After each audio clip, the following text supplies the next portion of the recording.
OnePlus 12 OnePlus का एक flagship top of the line smartphone launch हो चुका है। आईफोन फैंस की तरह OnePlus ने भी अपने OnePlus फैंस बना लिए हैं और इन OnePlus फैंस को OnePlus अपनी प्रीमियम क्वालिटी स्मार्टफोन्स रिलीज करके बनाए रहता है। खासकर OnePlus ओपन के लॉन्च और उसकी बेतहाशा सेल्स और पॉपुलैरिटी के बाद ये लगने लगा था कि OnePlus 12 भी उसी तरह पॉपुलर होगा। ऐसा OnePlus 12 के स्पेक्स को देखकर क्लियरली बताया जा सकता है, लेकिन इस बार OnePlus 12 में कुछ ऐसी अजीब सी प्रॉब्लम्स भी हैं जिन्हें आप इग्नोर नहीं कर सकते। तो पहले हम आपको बताएंगे कि इस प्रीमियम फ्लैगशिप OnePlus 12 में क्या क्या है, क्या क्या नहीं है और क्या क्या खराब है। तो पहले इसको जरा देख लेते हैं। सैमसंग एप्पल की तरह OnePlus ने भी वॉच लाइक डिजाइन ही आने वाले सभी OnePlus के फ्लैगशिप फोन्स में देने का इरादा कर लिया है। लास्ट ईयर की तरह OnePlus 12 का डिजाइन भी सेम OnePlus 11 जैसा ही है, बस ये कैमरा डायल ये थोड़ा बड़ा हो गया है और फोन भी नॉर्मल साइज से थोड़ा सा बड़ा है। 3 कलर्स में फोन अवेलेबल है, silver colour, plain black colour और एक green marble style, glass back और कर्व्ड फ्रंट पैनल के साथ और गोरिल्ला ग्लास विक्टस 2 की मजबूत स्क्रीन प्रोटेक्शन के साथ OnePlus 12 एक 9 आउट ऑफ 10 फोन है।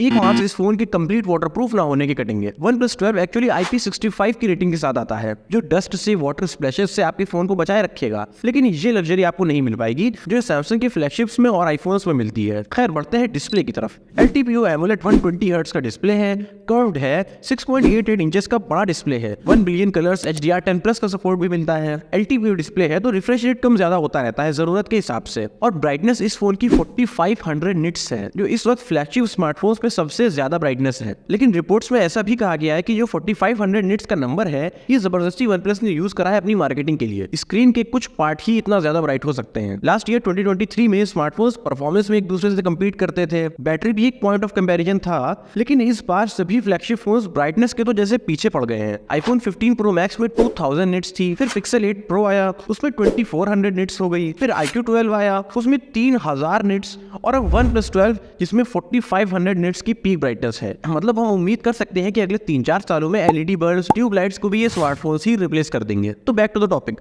OnePlus 12 का display one of the best और प्रीमियम डिस्प्ले है। अब चलते हैं परफॉर्मेंस की तरफ। इस वक्त का इंडिया का मोस्ट पावरफुल फोन iQOO 12 है, लेकिन अब OnePlus 12 हो जाएगा। मैं बताता हूँ क्यों। लेटेस्ट प्रोसेसर है स्नैपड्रैगन 8 Gen 3 का, 24GB रैम है LPDDR5 की, 1TB स्टोरेज है UFS 4.0 का। तो ये स्पेक्स सुनकर आपको ऐसा नहीं लग रहा है कि ये किसी लैपटॉप की बात हो रही है। इवन अच्छे लैपटॉप्स में भी 16GB रैम एनफ होती है। बाकी 16GB और 12GB रैम के मॉडल्स भी आते हैं। बढ़ते हैं गेमिंग की तरफ। BGMI हाईएस्ट सेटिंग 90 FPS पर चल जाता है। गेंशिन इम्पैक्ट भी मैक्स सेटिंग पर आसानी से चलता है, और अगर ये दोनों गेम बिना किसी लैग के, बिना किसी प्रॉब्लम के आराम से चल रहे हैं तो बाकी सभी गेम्स कैसे नहीं चलेंगे। तो ओवरऑल परफॉर्मेंस तो 10 आउट ऑफ 10 है। अब बात करते हैं सॉफ्टवेयर एक्सपीरियंस की। तो सॉफ्टवेयर वैसे भी OnePlus का काफी अच्छा था, मतलब pre installed apps, hot games वैसे भी OnePlus में नहीं थे और अभी भी नहीं है, लेकिन प्री इनलाइन इश्यूज देखने को मिलते हैं, ये भी OnePlus के ही फोन्स में ज्यादा देखने को मिले थे। तो प्रीमियम कैटेगरी में आने के लिए सिर्फ एक अच्छा डिजाइन या परफॉर्मेंस ही नहीं इंपॉर्टेंट है, बल्कि सॉफ्टवेयर एक्सपीरियंस भी काफी मायने रखता है। और Pixel 8 Pro तो सॉफ्टवेयर एक्सपीरियंस की वजह से ही पॉपुलर हुआ। वैसे OnePlus ने एक वीडियो शेयर किया था, इसमें OnePlus 12 को और iPhone 15 Pro Max को बारिश में चलाया जा रहा था, और आमतौर से हम सभी जानते हैं कि फोन्स काफी खराब चलते हैं बारिश में पानी की वजह से, लेकिन OnePlus 12 पूरी तरीके से पानी में भीगा था और उसके बाद भी आराम से चल रहा था, और दूसरी तरफ iPhone 15 Pro Max फंस के चल रहा था। तो ये एक और अच्छा फीचर OnePlus 12 में ऐड किया गया है। खैर अब बात करते हैं इस OnePlus 12 के कैमरे की। इसके बगैर स्मार्टफोन्स के स्मार्ट होने का फायदा ही क्या। तो टॉप लेवल फ्लैगशिप कैमरा हमें इस फोन में मिलेगा। 50 मेगापिक्सल्स का मेन कैमरा है, 64 मेगापिक्सल्स का टेलीफोटो कैमरा है और 48 मेगापिक्सल्स का अल्ट्रा वाइड कैमरा है। कैमरा सैंपल्स हाजिर है।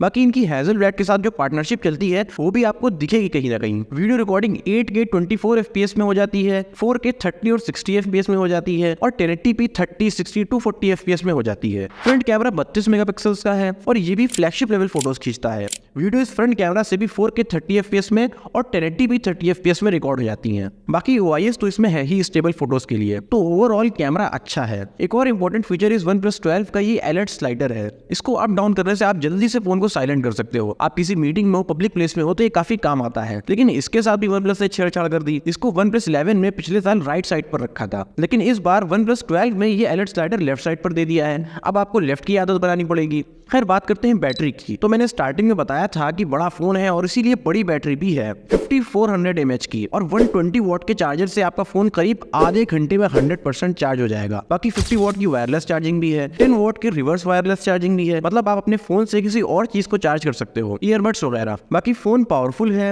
और पावरफुल परफॉर्मेंस देने के लिए बैटरी ज्यादा खर्च होती है, तो ये मान के चले कि 1 से 1.5 दिन नॉर्मल यूसेज पर बैटरी चलेगी और गेमिंग वगैरह अगर आपने 3-4 घंटा कायदे से कर ली तो खत्म हो जाएगी, ये एकदम कम हो जाएगी। और टेंशन किसको है, आधे घंटे का इंतजार और फिर से फोन चार्ज। कुछ जरूरी features like IR blaster, dual speakers available हैं और होंगे ही, और खासकर वाइब्रेशन हैप्टिक्स OnePlus 12 का काफी अच्छा है और पहले से भी काफी अच्छा है। प्राइस OnePlus 12 का iQOO 12 के आसपास ही होगा, अप्रोक्सीमेटली 60,000 के करीब होगा।